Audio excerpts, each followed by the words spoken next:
Welcome to Kenton's videos. Enjoy the video. You have Eclipse and a workspace ready. Now start by running or debugging a class to produce output. Once done, open the console via Window, show View Console that attaches the console view to the active perspective. Make sure the console tab is visible at the bottom.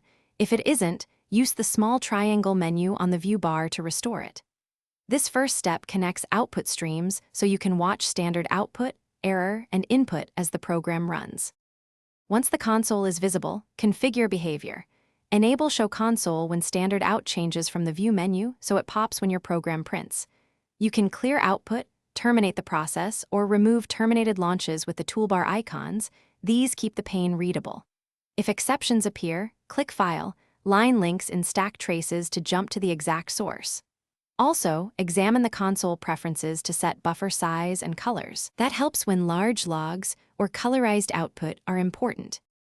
To finish, link the console to a specific launch by selecting the desired process in the debug view so output stays with that run.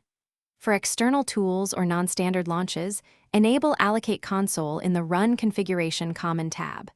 If the console disappears or shows nothing, reset the perspective or open window, show View, Error Log to spot plugin errors. One key troubleshooting tip. If output still fails, check your launch configuration for correct program arguments and working directory. Then restart Eclipse. Thanks for watching. Consider subscribing if we helped you.